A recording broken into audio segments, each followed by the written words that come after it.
Right,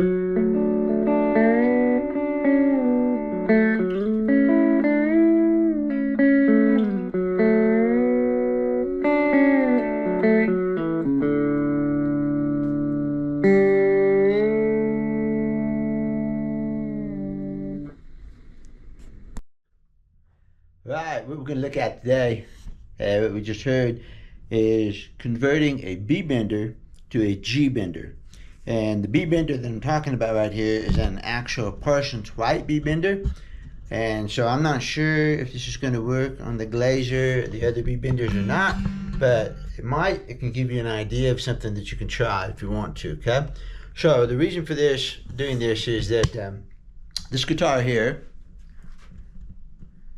is a Fender James Burton that I installed the B-bender in about 25 years ago maybe, and I did a really fast, crummy job of the installation because I was never going to install another one again, so I didn't bother with making the router box, and it doesn't matter, it works perfectly. You know, I took time to get everything else right. I just didn't do a real pretty job of routing back here.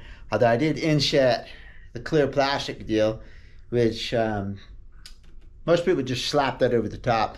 And you can see I've got the screw holes on here where my original cover was slapped over the top, and I couldn't stand that extra thickness on this. So anyway, let's take a look at this. Let's get close on this, and I'll show you what I did here.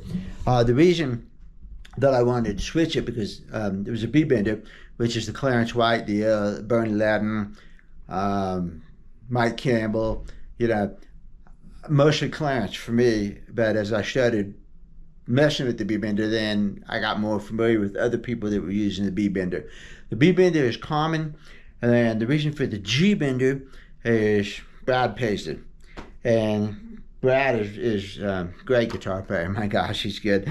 And I decided I wanted to learn some of his stuff, so I got the Play album and I got the Play songbook, started learning stuff, and I saw real quick that he's using the G-bender a lot. And you can fake it, you know, you can use hammer-ons and you can, you know, do stuff like that. But I thought, no, I'm gonna see if I can flip this over to the G-bender, because what if I want a G-bender? You know, Brad likes the G-bender better, maybe I would too. So I thought I'd look to see how I could convert mine to a G-bender. It was super easy. It's ridiculously easy. Let's show you what I did, and let's see if it gives you any ideas for doing this. So basically, here's what I did, and I'm going to back off the installation from this. I just used a strap button. This is ridiculous. I just used a strap button right there. You already got a notch in the bridge plate for the B-bender string to come out to this wheel. What you got to do is convert it over to here, and the reason for the strap button is simply to keep the string on the saddle where you want it. So we're going to take this off, and I'm going to show you some of the tricks that I've learned about getting good fit. Okay? Let's get this GoPro set up. Okay, so here's what I'm going to back up the installation now and show you what to look for when you're doing this. So, I'll take some tension off the G right now.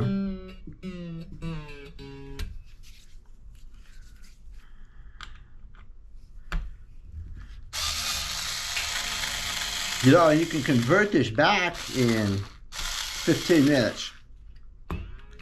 So in about 15 minutes, I can flip this back to a B-bender. And in fact, this was a B-bender last night with the same set of strings. And I just took the B string off the hub, ran it back through there, took the G string out from the body, ran it through here, and flipped it through the strap button. You don't have to even take this out. If you want to convert it, it's just a matter of changing the strings. And it takes so long because I'm cheap and I use the same strings again. But if you put new strings on it, you could do it in 10 minutes. Easy. So the thing is when you have the B-bender and you install the hub, it goes over here, and you have to put this hub in a precise location so that it does a straight pull. So obviously if you try to run the G over here, it's going to want to fall onto that B string. So what I needed to do is I needed to get it over to here like that. That's when I thought, well, you know, I just use a strap button. I thought about using a screw, just the screw itself, but it won't quite move it over far enough. and the hole right there is in the way. You could run a screw right down the string hole right here. You could certainly drop a screw right down there and just thread it and probably get it, but I think that's going to move it over too far. So you need a hole that's somewhere in between right there. So if you just put a screw in here to hold it over, it's not going to quite go far enough, you see. Let's screw that in there to show you. You know, if you just did something like that, it's not quite going to push it over far enough, and you haven't quite got enough room right there to drill a hole, and the string hole is too far. So I thought, you know what I need is a pivot point. And at first I thought that there was going to be, that string was going to pull a lot more than it did, and I was going to want this to actually turn. So my thinking was to put it in there and actually have the stop button rotate. Well, in practice, the G string doesn't really move that much. You can barely actually see it moving. So all you really need is a post to hold it over, and I found this strap button in my toolbox, my parts box, and it looks really good because it's got a big flange up at the top. So it's small flange down here, it's got a big flange up here. First I tried it this way. That works pretty good, but the screw has to go in there really deep because this is a strap lock pin. It's got to go in there really deep, and that goes through the guitar, blah, blah, blah, blah. It just worked better. Plus I need a little bit of spacing to get that string off. So your string comes off at an angle, and so you don't want to pull it way down there. You need it to be about right there. So when I just flipped the strap lock button over, I already had an automatic spacer down here at the bottom and a little bit less at the top, and it just worked good. It's super simple and cheap, you know. So if you just want to try a G-Bender, all you got to do is drill this one little hole in here and change strings. Now, I think a lot of times, let me get this back down. I think, and you can see now how that strap button holds the string over here so it comes across the saddle where I want it. And this is about how much it moves right here. Let's watch it. Watch the hub. And that's it, you know? When you get down into here and really get close on that, it's barely moving across this right there. So I thought about taking that hub and angling it. Taking this and angling it back like this so it would match the string. And you could certainly do that, but I found that it just really wasn't necessary. And then it's certainly not going to rotate, you know? So there's a lot you could do to this to make this a little bit of a better setup, a little bit slicker, where maybe the string came across the top of this a little bit more evenly instead of an angle. But honestly, that took me 5 minutes. Drill a hole in there, mount the strap button in there, switch the string over, and boom, I have a G-Bender. I can switch it back to the B-Bender at any time just by changing the strings. I don't even have to remove this. I just run the string back there where it's supposed to go, and it goes in right here.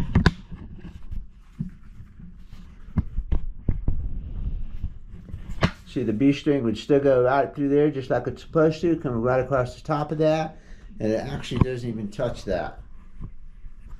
So you can see the angle right here I'm talking about, I think, where it touches on the forward edge right there. So if you angled this backwards a little bit to match the angle of the string, you could do that if you wanted to.